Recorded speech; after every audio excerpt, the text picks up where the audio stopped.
The neon lights of the nebula's edge bar cast a purple glow across the metal walls of Station 7. Through the large viewports, distant stars twinkled like scattered diamonds on black velvet. The bar, situated in the entertainment sector of the massive space station, had become a popular spot for both traders and travelers from across the galaxy. Tom Smith wiped down the bar counter out of habit, even though the auto cleaners had already done their job. 6 months of working as a cargo pilot had taught him that some old Earth habits were worth keeping, especially when they helped him blend in with the various alien species that frequented the establishment. "Another nutrition cube, please," clicked a tall, insectoid creature to Tom's left. Its mandibles moved rapidly as it spoke through a universal translator. Tom nodded, reaching for the bright blue cubes stored in a cooling unit behind him. The bar was getting crowded, as it usually did during the station's artificial night cycle. Various species filled the space. Floating gas bags from the methane worlds bobbed near the ceiling in their environmental suits, while short, furry creatures from high-gravity planets waddled between tables on their 6 stubby legs.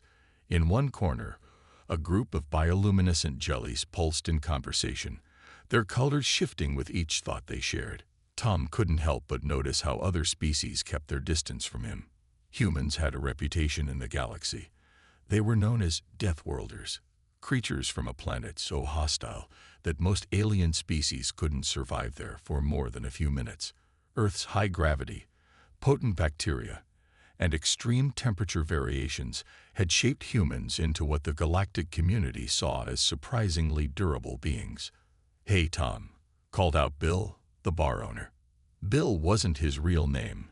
His actual name consisted of a series of musical tones that human vocal cords couldn't produce. He'd chosen Bill after watching old Earth entertainment videos. The owner was a tall, slender being with iridescent scales and 4 arms, making him an excellent bartender. "Your shift's done. Why don't you grab a drink?" "On the house." Tom smiled, stepping around the counter to take a seat at the bar. As he settled onto one of the gravity-adjusted stools, he noticed a group of mantids entering the bar.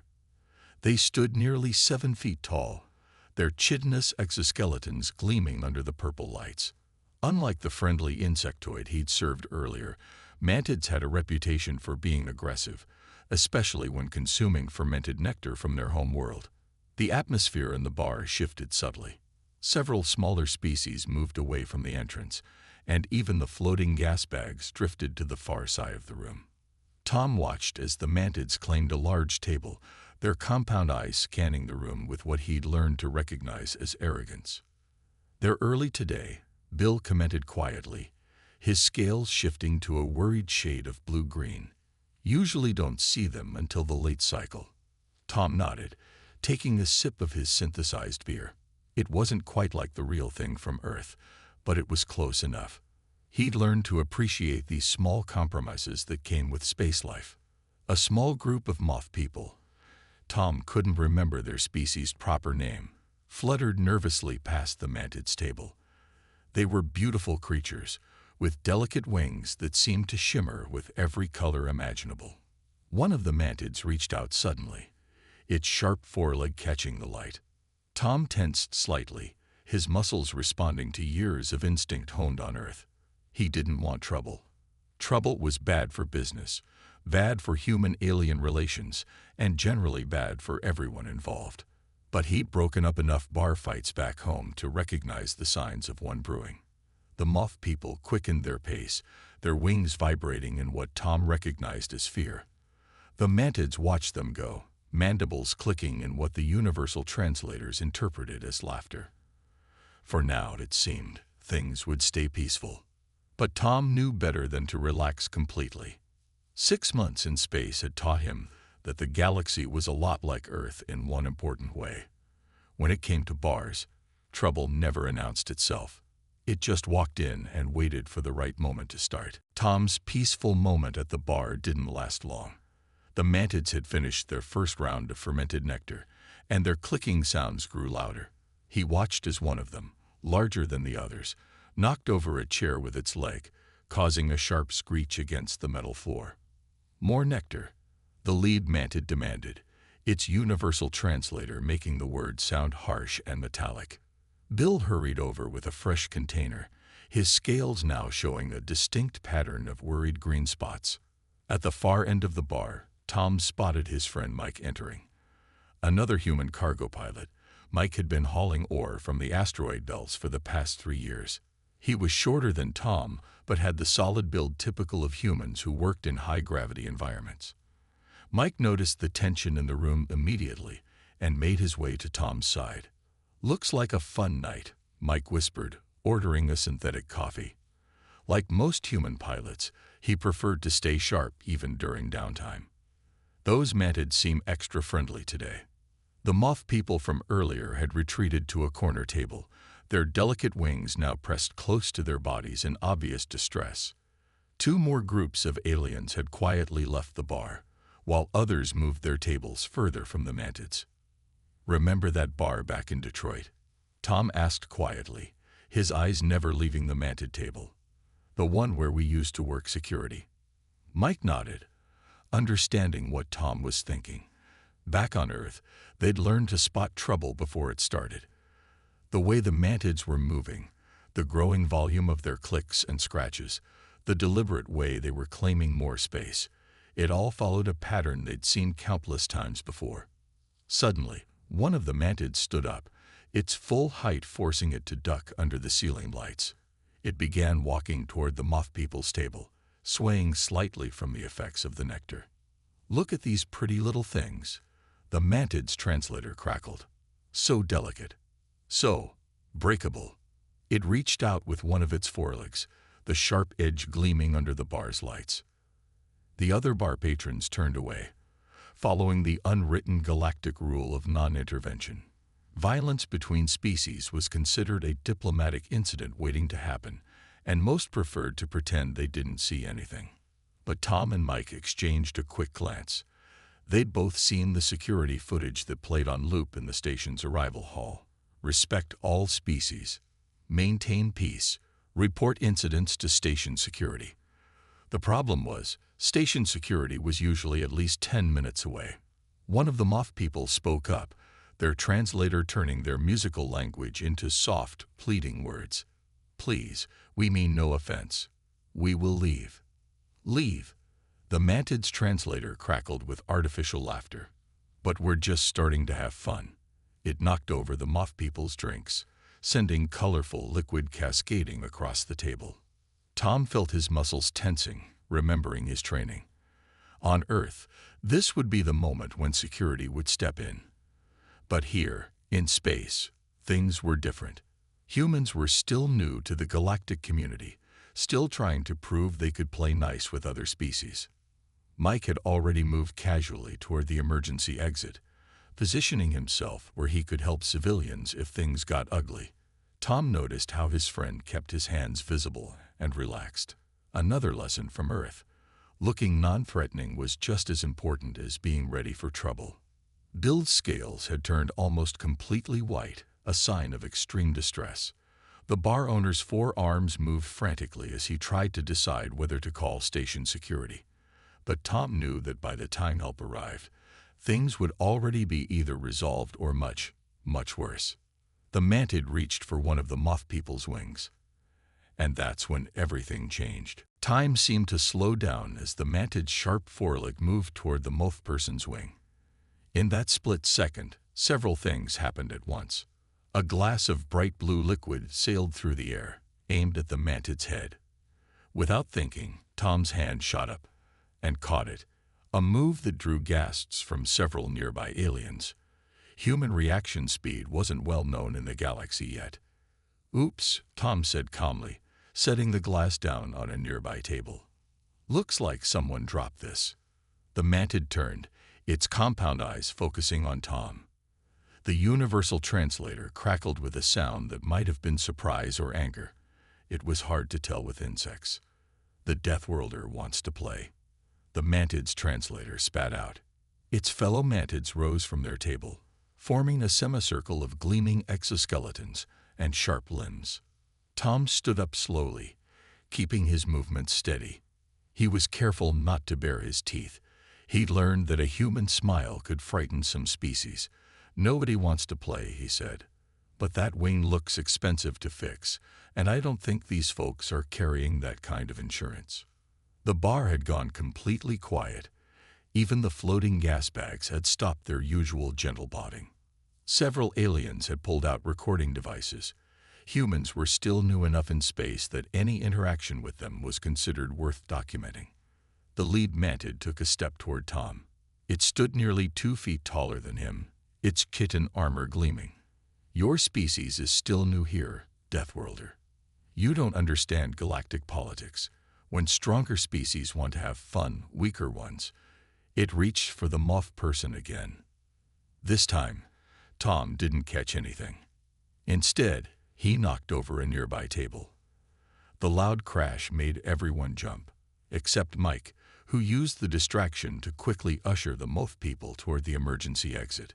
The bar's security systems finally kicked in, energy fields flickering to life around the room.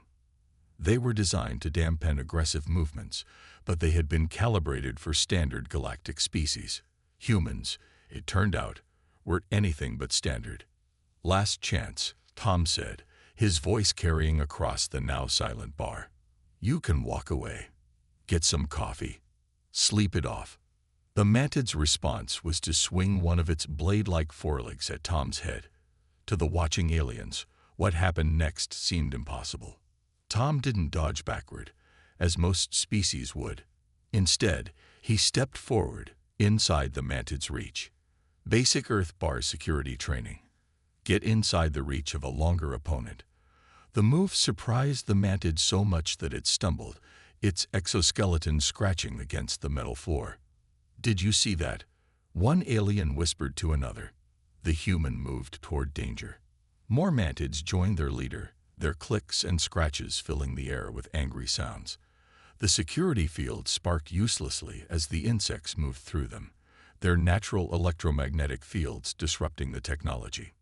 Bill, his scales now flashing between white and red, finally hit the station's security alarm.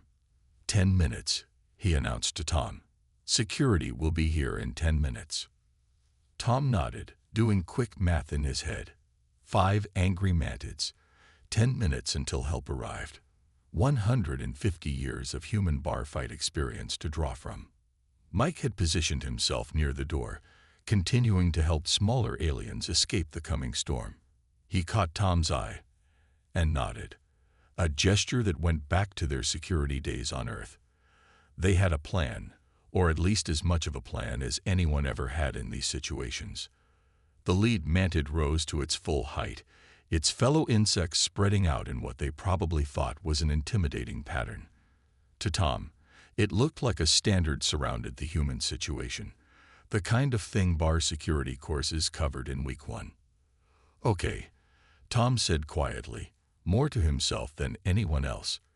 "Let's show them how we dealt with bar fights back home." The first mantid attacked from the left, its blade-like foreleg slicing through the air where Tom's head had been a second before. But Tom wasn't there anymore. He'd already grabbed a bar stool, using it like a shield in a move that would have made his old Earth security trainer proud. "Impossible," clicked one of the mantids. "Their reaction speed. They're just basic Deathworlders." Tom didn't waste breath responding. Instead, he demonstrated another Earth bar fighting basic, used the environment. He kicked a spilled puddle of fermented nectar toward the nearest mantid's legs. The insect, trying to keep its balance on the slippery floor, crashed into a table. More aliens were recording now. The sight of a human fighting multiple mantids was something the galactic networks would definitely want to see. "Tom," Mike called out, tossing a serving tray like a frisbee. Tom caught it one-handed, using it to deflect another strike from a mantid's leg. The metal tray dented, but it was better than Tom's bones getting dented. Did you see that coordination? A floating gas bag pulsed to its companion. They didn't even use translators to communicate. 2 mantids tried to flank Tom, their movements quick and precise, but they hadn't counted on human endurance. Tom spun, kicked, ducked, and weaved, movements that looked almost like a dance, if that dance had been choreographed by someone who really liked action movies. A sharp leg caught Tom's arm, tearing his sleeve and drawing blood. The nearby aliens gasped, expecting the human to fall. Instead, Tom grabbed the leg and pulled, using the mantid's own weight against it. The insect crashed into its companion, sending both sprawling. "Why isn't it disabled?" One mantid clicked frantically. "We punctured its protective covering." Mike, having finished evacuating the smaller species, joined the fight. He grabbed a bottle from behind the bar, holding it like he was back working security on Earth. "Just like Detroit," he shouted to Tom. "Except these guys have more legs." The humans moved together with practiced ease, watching each other's backs. When one mantid tried to attack Tom from behind, Mike was there with a well-timed shove. When two insects cornered Mike, Tom created a distraction by throwing a bowl of snacks into their compound eyes. "Look at their pack coordination," someone shouted, just like the documentaries about Earth wolves. The lead mantid, frustrated by the humans' unexpected resistance, charged forward with all its strength. Tom sidestepped, years of experience guiding his movements. The mantid's momentum carried it straight into the bar, its exoskeleton making a horrible scraping sound against the metal counter. "Their bones haven't even broken yet," clicked one of the mantids, its translator making the words sound worried. "What are these creatures made of?" Blood was now dripping from a cut above Tom's eye, and Mike was favoring his right leg. But both humans kept moving, kept fighting. To the watching aliens, it was like seeing a nature documentary about Earth predators, fascinating and slightly terrifying. Bill, his scales now a mix of amazed blue and worried green, had taken shelter behind the bar. 5 more minutes until security arrives," he called out. Tom nodded, ducking another swing. "Plenty of time," he said, though his breathing was getting heavier. "Mike, remember that move we used during the Williams Street incident?" Mike grinned, already moving into position. "The one with the chair, or the one with the pool cue?" "The chair," Tom said, grabbing another bar stool. "These guys are a bit tall for pool cues."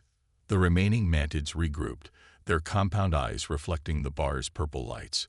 They clicked rapidly to each other, probably trying to figure out why their usual intimidation tactics weren't working on these strange Deathworlders who seemed to treat injury as a minor inconvenience. Tom and Mike exchanged a quick look, both grinning now despite their injuries. The mantids were about to learn why Earth bars had such strict security protocols. Just as Tom and Mike prepared their chair maneuver, the bar's doors slid open. 3 more mantids walked in, their chitin armor gleaming under the purple lights. The newcomers quickly assessed the situation. 2 bleeding humans, 5 angry mantids, and a bar full of fascinated aliens recording everything. "More friends?" Mike asked, wiping sweat from his forehead. "Guess this is turning into a proper Earth-style party." A new sound filled the bar, human laughter. Several other human customers who had been quietly watching now stood up from their tables. Tom recognized them. 2 mining engineers, a cargo loader, and a ship's mechanic. None of them were security professionals, but every human knew the unspoken rule: when your species is outnumbered in a bar fight, you stick together. "This is getting interesting," pulsed one of the floating gas bags, its translator barely able to contain its excitement. Multiple humans entering combat voluntarily. The lead mantid clicked in confusion as the humans spread out around the room. Earth creatures were supposed to be primitive Deathworlders, barely able to understand galactic culture. But these humans were moving with purpose, positioning themselves like they had practiced this 100 times. Did they plan this? One mantid asked another, its mandibles twitching nervously. "Nah," the ship's mechanic called out, having picked up a serving tray of his own. "We just all worked as bar security back home at some point. It's practically a human tradition." Tom used the distraction to implement his chair strategy. He slid 1 bar stool across the floor, its metal legs screeching against the ground. 2 mantids jumped to avoid it. Exactly as planned. Mike was already moving, using another chair to herd the insects toward the bar's corner. "Watch their backs," Tom shouted, unnecessary advice for humans who had handled their share of Earth bar situations. The mining engineers had already positioned themselves to prevent the mantids from spreading out again. The cargo loader, a woman who could lift heavy boxes in high gravity without powered assistance, demonstrated why humans were classified as deathworlders. When a mantid swung at her, she caught its leg barehanded. The insect's translator made a sound that might have been panic. "Their coordination is unprecedented," clicked one of the recording aliens. "No pre-planning, no communication devices, just instant group tactics." The lead mantid, realizing that the situation had changed dramatically, tried to rally its companions. "They're just primitive creatures. We are superior." Its speech was cut short as Tom and Mike executed their chair maneuver. Two bar stools, swung in perfect sync, caught the mantid in a pincer movement. The insect's exoskeleton held, but its balance didn't. 3 minutes to security arrival. Bill announced from behind the bar, his scales now showing patterns of amazement. The other humans had formed a loose circle, remembering their Earth training about containing bar fights without causing too much damage. The mantids found themselves being systematically pushed into a corner, their superior height and sharp limbs becoming a disadvantage in the cramped space. Anyone remember the liability forms from Jimmy's bar back in Chicago? One of the mining engineers asked, ducking under a mantid swing. "Less talking, more quarreling," Mike called back, though he was grinning despite a fresh cut on his cheek. The watching aliens were treated to a display of what humans called crowd control techniques, a complex dance of positioned bodies, strategic furniture placement, and coordinated movements that slowly but surely brought the situation under control. Even in the low-gravity section of the bar, where most species found it hard to maneuver, the humans adapted instantly. They used the reduced gravity to their advantage, treating it like just another variable in a complex equation of bar peacekeeping. "They're acting like," one alien struggled to find the right word in its translator. "Like professionals," Bill finished, his scales now showing distinct patterns of respect. "They're acting like professionals." Tom, bleeding but focused, allowed himself a small smile. Sometimes the best way to introduce human capabilities to the galaxy was through practical demonstrations. Station security finally burst through the doors, their powered armor humming and weapons ready. They stopped dead in their tracks at the sight before them. 8 mantids were sitting quietly in the corner, their sharp limbs carefully controlled by makeshift restraints made from bar towels and server aprons. The humans had remembered another Earth bar security rule: never permanently damage the troublemakers. "Situation under control," Tom called out, still holding an overturned table as a shield. "Though we wouldn't mind some official restraints if you've got them." The security team's leader, a tall blue-skinned alien, blinked all 4 of its eyes in surprise. "We received reports of a major species conflict. Multiple attackers. Possible diplomatic incident." "Oh, it was," Mike said, pressing a cold bottle against his swollen jaw. "But we handled it.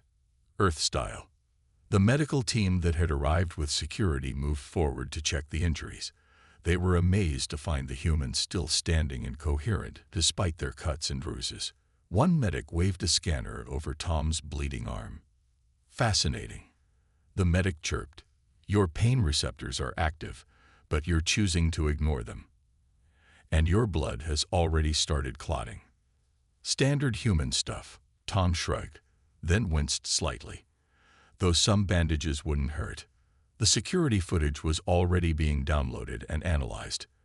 The floating gas bags who had recorded everything were eagerly sharing their versions too.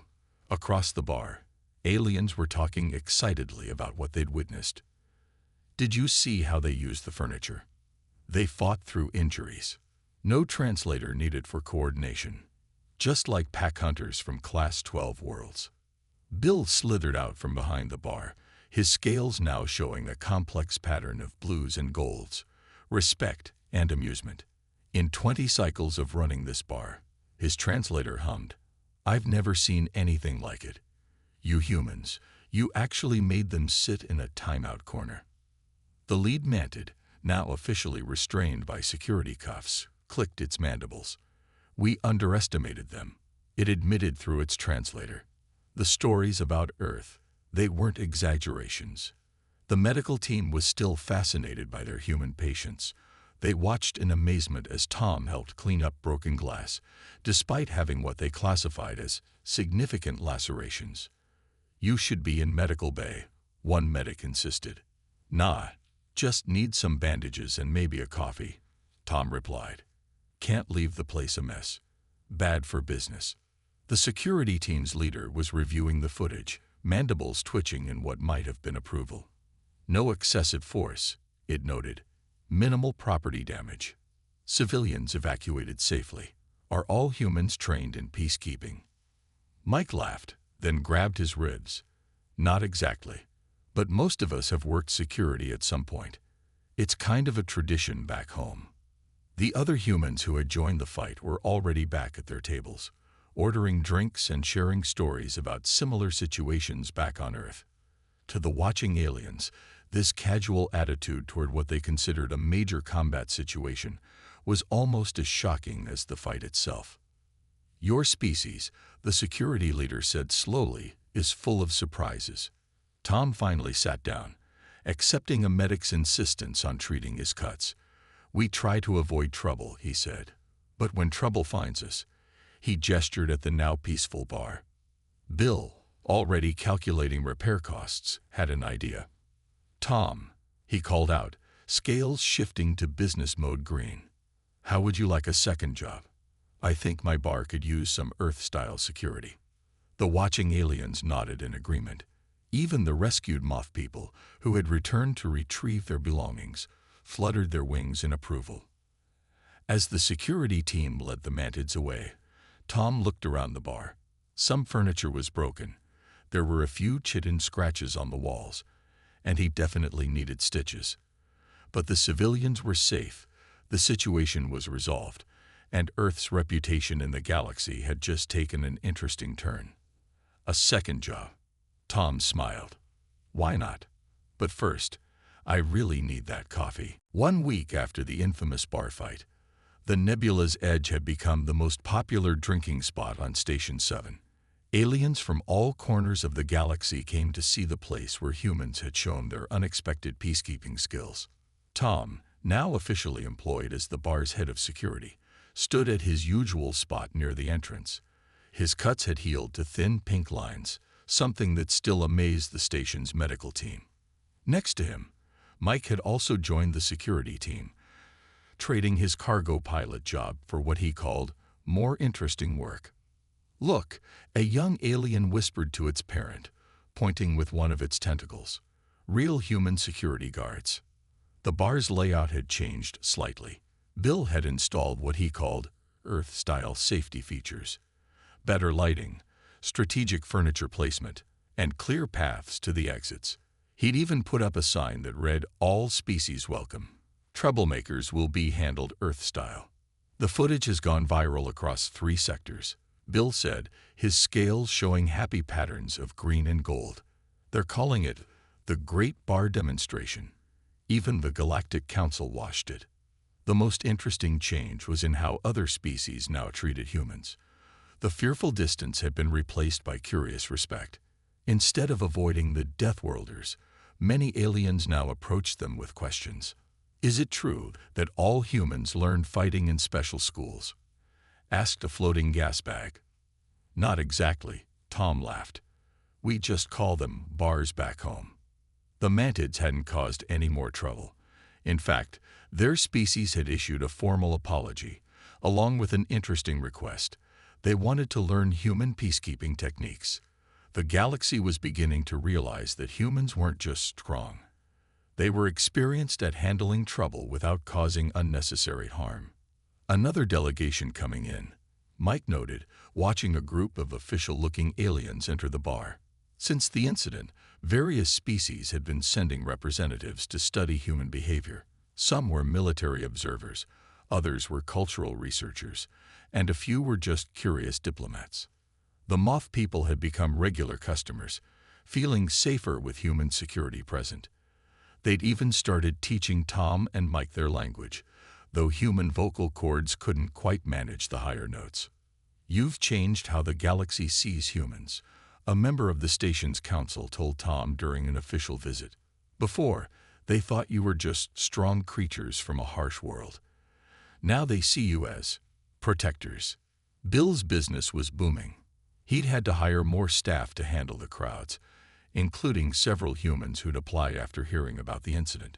"Best investment I ever made," he said, his scales flickering with joy patterns. Who knew humans would be good for business?